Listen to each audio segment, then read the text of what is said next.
Alright guys, what's going on? Welcome in. Hopefully you guys are having a good Sunday, first week of June here. For me, it's like the first week of summer is always kind of how I look at the first week of June. But anyway, Rich Cimini of ESPN just dropped an article and had a few, in my opinion, interesting topics that I wanted to cover in this video. Number one is the Michael Carter situation. Now, I did a video on Michael Carter basically saying that it was time to extend him, just because I love the guy. I think he's just done literally everything and more that a coaching staff can ask of a fifth-round pick. He's came in, he started a bunch of games, he never gets hurt, he excels at the position, he produces pretty much weekly. Slot is such an important position in this day and age of football, with all of the shotgun, short passing, emphasis on slot receivers. You know, these guys are in such a bigger role that, this in like this era compared to 20 years ago. Not to say that 20 years ago that they weren't important, but it's almost like a mandatory guideline, right? You kind of have to have three corners that can play. Two on the outside, one on the inside, and the Jets luckily have three of those. And so again, when it comes to Michael Carter, of course I want to see him back. I don't want to have a Bryce Huff situation. Young homegrown player who excels, who produces, who fits the system, who, is a guy who I kind of see being with the team for a long time, just walk out the door for nothing. That really, drove me crazy. With Michael Carter, we have an opportunity to get ahead of the situation, something that the Jets or Joe Douglas doesn't really do all that much, but who knows? Maybe news breaks tomorrow, right? Michael Carter extension is in the works, but here's the kicker. Rich Cimini is reporting that extension talks have not taken place. Cimini goes on to point out that Joe Douglas has yet to extend a player that he drafted. Of course, they did bring back Ashton Davis, but that was, the contract expired. He hit free agency, and then he re-signed on a one-year deal. Not technically speaking, an extension here, which is crazy to think about, right? Because my first, thought was, man, that his first draft class with Mekhi Becton and whatnot, like we didn't extend one player. I had to think. I'm like, no, we really didn't. So it would be absolutely insane if Michael Carter is the first player that gets a second contract from Joe Douglas here. Another reason why I would also opt to sign Michael Carter, especially getting ahead out in front of it. And by the way, cap is not an excuse. Right now, the Jets are projected to have over $70 million in 2025. Now, of course, there's a caveat. Joe Douglas, pretty much all of these new acquisitions that the Jets signed are on one-year deals. Tyron Smith, Morgan Moses, Ashton Davis, Mike Williams, who else? Javon Kinlaw, Lecky Fotu, Solomon Thomas, Hassan Reddick is technically on a one-year deal, and we're going to get into that in just a second.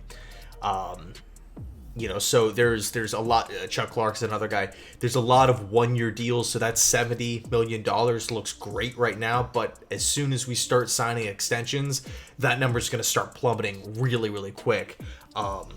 So that's the only pushback as far as that goes. I think Tyler Conklin is in the last year of his deal as well, even though the Jets restructured his deal with 3 void years on it, so we're going to be paying Tyler Conklin through 2027. But the point is here, I think it's really difficult to find slot corners that excel at a young age that you draft, right? Whether it's, early rounds, later rounds, what have you.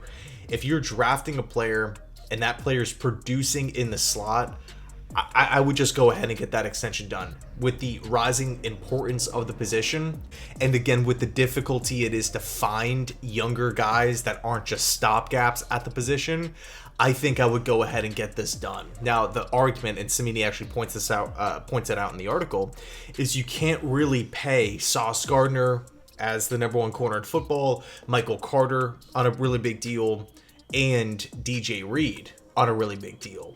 Which is a fair point, right? I mean, technically speaking, yes, you can, but it's like, do you really want that much money going to one positional group? No, probably not. It would be pay Gardner, one of the best in football. Pay Carter, he's one of the best slot corners in football. Let DJ Reed walk. He's not homegrown. He is up there in age. He's probably going to command a decent asking price, and we have a couple of young corners on the roster already. And it's not to say that we couldn't go out and sign somebody or draft somebody in the following offseason, which again, it sucks, but it is true, right? You can make that argument. Now, if DJ Reed wants to sign maybe a cheaper 2-year extension where you're like lowering his cap hit this year, then it maybe becomes a little bit more enticing. But if DJ Reed is saying, I want to be paid like a top 10 corner in football and I want a 4-year deal minimum, then it's like, then we're walking a tightrope essentially with the financial aspect. How much money do we really want to delegate to the cornerback position? Because, as good as Sauce Gardner is, he will become the highest paid corner in football. It's just how the NFL's how it works at multiple positions. You used to just be quarterback. Now we're seeing it with corner. We're seeing it with wide receiver. We're also seeing it too with tackle. That's starting to sprout up as well. So my message is staying the same. Extend Michael Carter. The next point in this article that I wanted to go over here is the whole Hassan Reddick thing. So Samini points out that Reddick is on that expiring contract. He's not attending voluntary OTAs. They're voluntary, so I'm not really too worried about it. If this was training camp and he's holding out, yeah, I would be pretty, not necessarily upset, but I would be frustrated considering that the Jets, again, let Bryce Huff walk for nothing, and then we traded away a solid asset to go get Reddick. But it's clear he wants a new deal. He's 29 years old. He's one of the better pass rushers in football. He's consistent. He's performed in multiple systems and with multiple teams throughout the years. I think Hassan Reddick is one of the most proven pass rushers in the game. And I just don't see the Jets like letting somebody in Bryce Huff just walk for absolutely nothing to trade a nice asset, get a guy in the building for a 1-year rental. The only way I see that happening is if Jermaine Johnson and Will McDonald, and I would say Michael Clemens, all excel this season, right? To where you really feel good about it. Then you're looking at the defensive end depth chart saying, okay, well, Jermaine Johnson, Will McDonald, 2 starters. Michael Clemens is a really, really good rotational piece. And then we can go out and sign a 4th guy as opposed and let Reddick walk and everybody just slots up a place, if you will.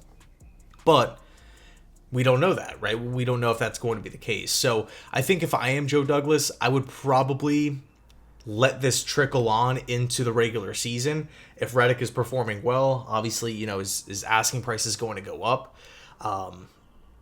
But, I think that would maybe be smart because if the Jets extend Hassan Reddick to a 3-year deal where we're already really deep at the defensive end position and he has a half sack through 8 weeks, it's like, oh man, that you don't want to have another unnecessary storyline or talking point, a negative cloud over the organization midway through the year. But I'll say this, Saleh has really done a great job of identifying talent and figured out, not only just ways to put these guys in positions to have success, but really does a good job of developing talent, identifying, okay, this guy fits our system, I can work with this guy. The only guy that really hasn't worked out to me on the defense side of the football is Carl Lawson, and that's mainly due to injuries. But everybody else with Quincy Williams and, again, Sauce, Michael Carter, Quinnen Williams having the best season of his career. We could go down a list. It's a pretty long one, but yeah, Reddick is a no-show at voluntary OTAs. And then last but definitely not least is this whole Allen Lazard situation. Samini talked about how Lazard has been disappointing in voluntary OTAs. Everybody knows how last season went, right? Disappointing by the numbers, disappointing with, he couldn't even crack the lineup. Think about how thin the Jets wide receiving room was a year ago, how bad the offense was as a whole, and Lazard was a healthy scratch. Multiple weeks. Very, very, very tough pill to swallow, especially if you just handed out a 4-year deal. One of the strangest signings I can recall in a long time. Everybody can point to Jermaine Johnson. Yeah, it didn't work out. But with Lazard, it was like, I just feel it. Look, every team every team signs players. They don't work out. They have their free agency busts, if you will. But man, to me, it's so rare to sign a player early in the process, 4-year deal, a ton of money, to where every, fan base in football is like, maybe it's a bit of an overpay. You are acquiring a player who fits the exact system that you want to run offensively. He's going to be working with his former offensive coordinator. He's going to have teammates there, in the building, not just Aaron Rodgers, but, Billy Turner, Adrian Amos, Tim Boyle, lots of Packers here. Randall Cobb is another one. Lots of Packers influence. And it goes this bad. It just, because at least Trumaine Johnson got in the games and played. But with Lazard, again, he was a healthy scratch at the end of the season. Just such a weird position to be in. But anyway, Cimini was essentially saying how this is a make or break season, and we all knew this going into it. But he's guaranteed the $10 million for this year. So, it's unlikely that the Jets are going to cut him and just pay him the same amount to not be there. And it would also, it's just so weird. Look, if it was a 2-year deal, you can, get out of it. It's not as bad. But a 4-year, $44 million deal, that's showing commitment. And we know Joe Douglas, he does not hand out big deals. The Quinnen Williams one was massive, but that's pretty much about it as far as like long-term, like years. Financial, he'll pay the money, like Dwayne Brown and stuff, but the years is what's concerning. And the fact that Joe Douglas gave him 4 years, and of course you can make the argument, well, that's that's a Rodgers guy. Maybe there was influence there for sure. For sure. Maybe it was Hackett's decision. But at the end of the day, JD's the general manager. He's the one that dished out the 4-year, $44 million deal.